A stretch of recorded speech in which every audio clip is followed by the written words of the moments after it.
तो दिल्ली में दंगे तो खत्म हो चुके हैं, लेकिन इन दंगों ने अपने पीछे छोड़ा है एक ऐसा दर्द जिसकी भरपाई करने में कुछ लोगों के लिए जिंदगी छोटी पड़ जाएगी। आज अगले 1 घंटे तक हम आपको दिल्ली में हुई हिंसा के शांत होने के बाद सामने आ रही दर्द की एक एक कहानी दिखाएंगे। आपको बताएंगे कि किस तरह दंगाइयों के सिर पर ऐसा खून सवार था जिसमें क्या हिंदू क्या मुसलमान, हर किसी पर दंगाइयों का कहर टूटा। सबसे पहले आप देखिए दिल्ली के प्रेम विहार के आलोक तिवारी के परिवार का ये हाल।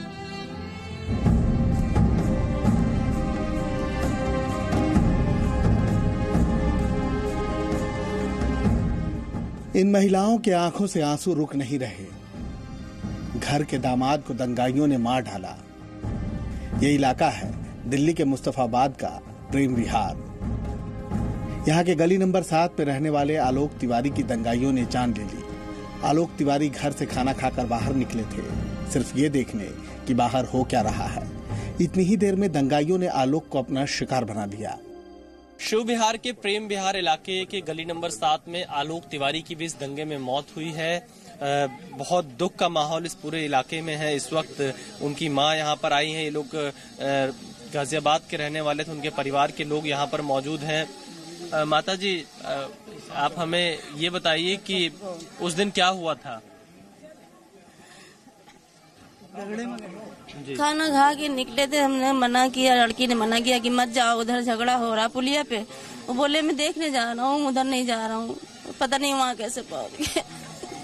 यहाँ लग रही थी। यूपी के हरदोई के रहने वाले आलोक तिवारी के परिवार वालों का रो रो कर बुरा हाल है।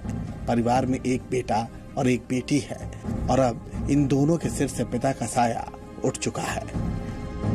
तो पत्थरबाजी में वो वहाँ से उस पत्थरबाजी में फंस गए, तो उनके सर में यहाँ पे ना चोट लगी थी उनके सर में। तो चोट लगने के बाद जैसे ना वहाँ पे तुरंत ट्रीटमेंट नहीं मिल पाया उनको, तो एक टेम्परेरी वहीं पे जो ऐसे लोग हेल्प कर रहे थे, हेल्प करते हुए उसको पट्टी वट्टी बांध के भेज दिया गया था। उसको पता नहीं कोई उनका रिलेटिव नहीं था, अभी वो रेंट पे 1-1.5 महीने से यहाँ पे रह रहे थे। तो फिर वो यहाँ पे घर पे लिटा दिए गए। लिटाने के बाद जब उन्होंने कोई साधन नहीं मिला जाने का, तो वो मेरे पास आए, बोले कि एम्बुलेंस की आवश्यकता है। तो फिर मैंने बोला कि मैंने एम्बुलेंस को बुलाता हूँ। एम्बुलेंस बुलाई, तब मैंने उसको लिटाया एम्बुलेंस में, तो उसका काफी खून बह चुका था। मुस्तफाबाद के प्रेम विहार के लोगों के बीच आज भी डर और दहशत है। महिलाएं कहती हैं कि उन्हें अपनी बेटियों की खातिर रात रात भर पहरा देना पड़ रहा है। दिनों रात डंडा ले लेके गली में बैठे बच्चों ने ले लेके हम लड़कियां जवान वाले कूद रहे, फेंक रहे, आग फेंक रहे हैं, तेजाब फेंक रहे हैं, तलवार ले लेके, बंदूक ले लेके। हमका तो कुछ भी नहीं है, डंडा भी नहीं है। डंडे ने हम मारे, डंडे मार दे वो भी नहीं हम पे। कैसे जिएंगे खराब नवार में? खराब का नाम है बिहार का, तो नाम भी नहीं है यहाँ पे।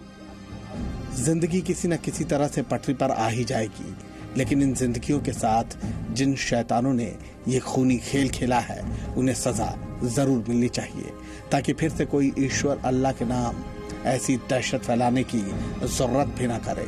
विशाल पांडे के साथ ब्यूरो रिपोर्ट, जी मीडिया। अब आपको एक ऐसी महिला की कहानी दिखाते हैं जो आज सड़क पर है, मानसिक रोगी की तरह लोगों से बर्ताव कर रही है। ऐसा क्या हुआ चांदबाग के शहनाज के साथ, एक रिपोर्ट देखिए। मेरा प्यार कभी लुट गया। के लेके यहाँ रहते थे, मैं क्या करूं?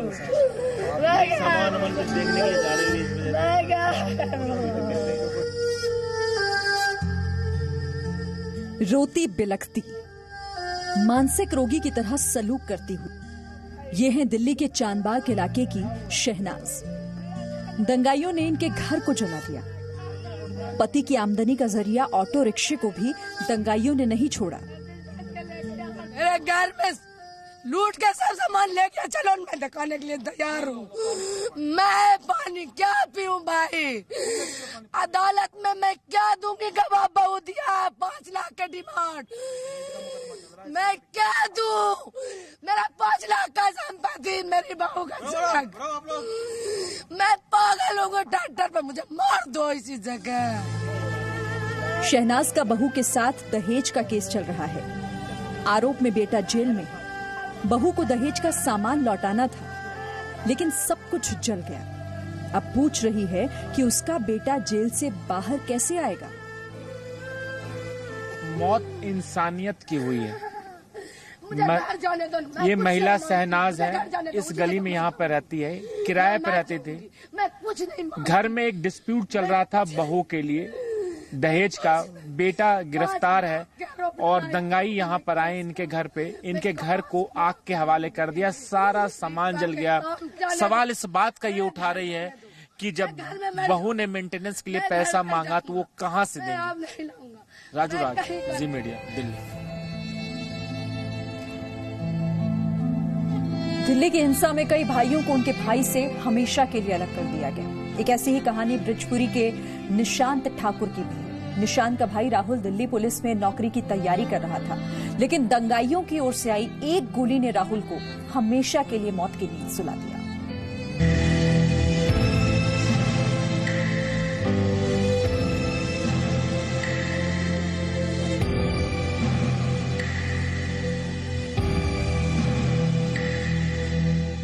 ब्रजपुरी की गली नंबर 6, जिसे पीपल वाली गली भी कहते हैं, यहाँ राहुल ठाकुर को दंगाइयों ने उसके भाई के सामने गोली मार दी। राहुल ने अस्पताल में दम तोड़ दिया।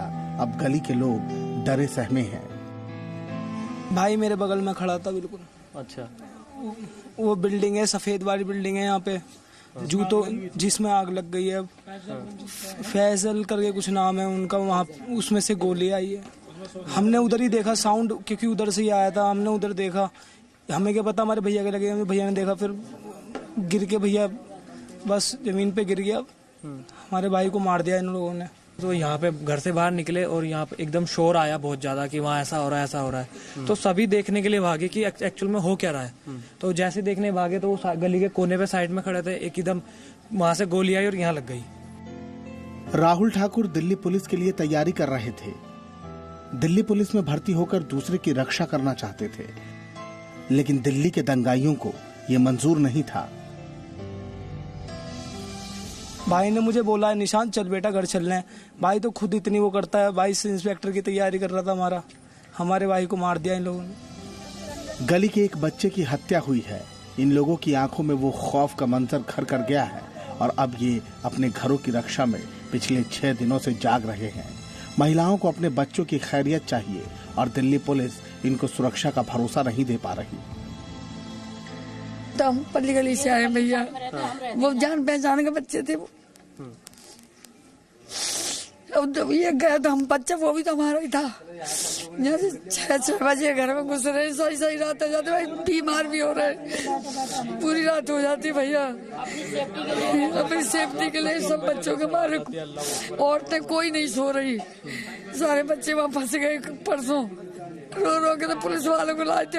कभी इधर से भाग रहे, कभी इधर से भाग रहे, बच्चों के संग औरतें भाग रही हैं। औरतें कहाँ जाए बताओ। हमारे पास कुछ औजार नहीं, कुछ नहीं है। हम मर जाएंगे तब आएंगे आप हमें देखने। ना फोर्स आ रही है, ना कुछ आ रहा है हमें देखने। अब हम मरने वाले हैं, हमारी हेल्प करो, हमारी हेल्प करो। हमारे घरों में कब्जे हो रहे हैं, भाग दौड़ में हमारे लोगों की जान चली गई। तेजाब डाल के आग लगाने को कह रहे हैं। इस गली में हर घर में ऐसे ही हालात हैं और सभी लोगों ने अपने परिवार को कहीं और शिफ्ट कर दिया है।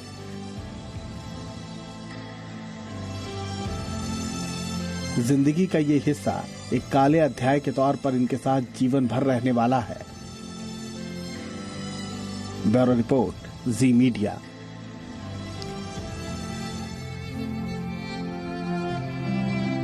अब आपको एक ऐसी मां का दर्द दिखाते हैं जो हर रोज इसी उम्मीद से दिल्ली के सरकारी अस्पतालों का चक्कर लगा रही है कि उसका 22 साल का जवान बेटा उसे मिल जाए।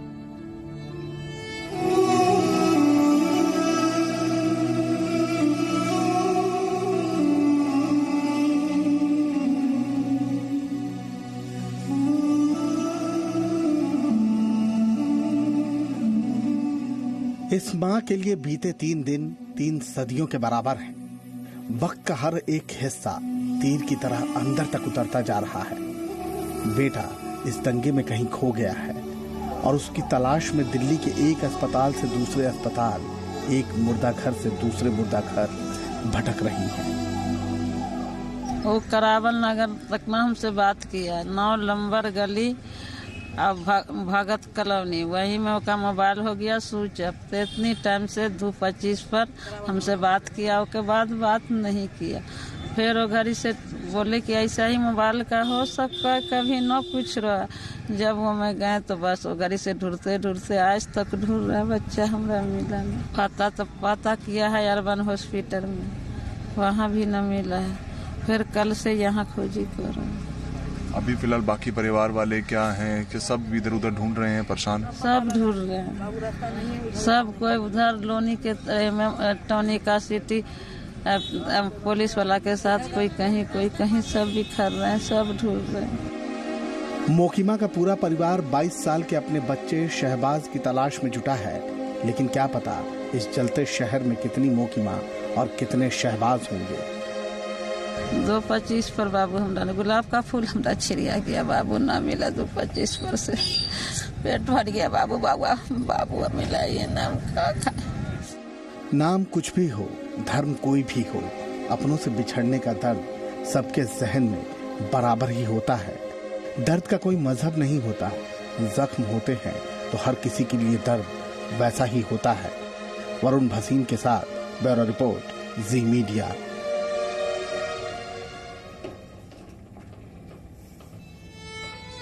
तो दंगे तो खत्म हो गए, लेकिन दिल्ली का दर्द एक एक तस्वीर के जरिए आप समझ रहे होंगे। दर्द की ऐसी और कहानियां आपको दिखाएंगे एक छोटे से ब्रेक के बाद।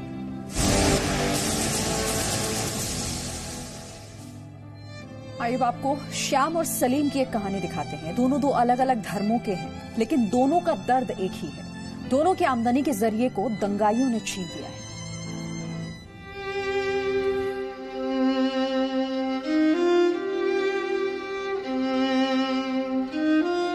तो एकदम भीड़ आई है, एकदम से समझ में नहीं आया। मैं बच्चों के लेके भाग गया, ताला लगा दिया।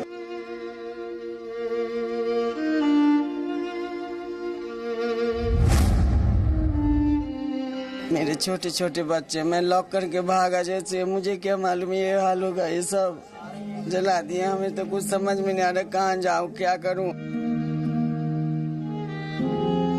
दिल्ली के खजूरी खास के श्याम के लिए जिंदगी सिर्फ थमी नहीं है, श्याम के लिए जिंदगी पीछे चली गई है।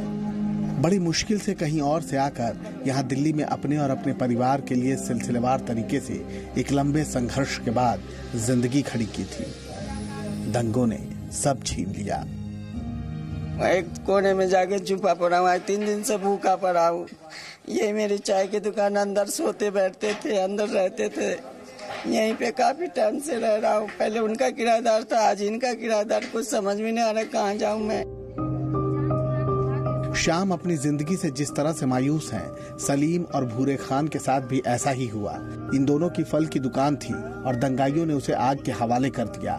अब पूंजी भी चली गई है और इससे जुड़े 10 परिवारों के जीने का सहारा भी। अब क्या करेंगे, अब तो कुछ समझ में नहीं आ रहा। सब चीज जल चुकी है, तो अब क्या करें बदलाव। इससे ज्यादा कुछ है ही नहीं, और कोई धंधा ही नहीं है, कुछ काम भी नहीं आता, कहाँ जाएंगे। इन दुकानों ने कभी किसी का मजहब नहीं पूछा था, हिंदू हो या मुसलमान। इनके लिए वो सभी भगवान थे, इनके ग्राहक थे। लेकिन दंगाइयों के मंसूबों ने इनकी जिंदगी बहुत पीछे धकेल दी है। राजू राज के साथ ब्यूरो रिपोर्ट, जी मीडिया। तो नापाक मंसूबों के तहत फैले ये दंगे और इनसे जुड़े हुए दर्द की भरी तस्वीरें और भी हैं। छोटे से ब्रेक के लिए यहां पर रुक रहे हैं, लौटेंगे फौरन।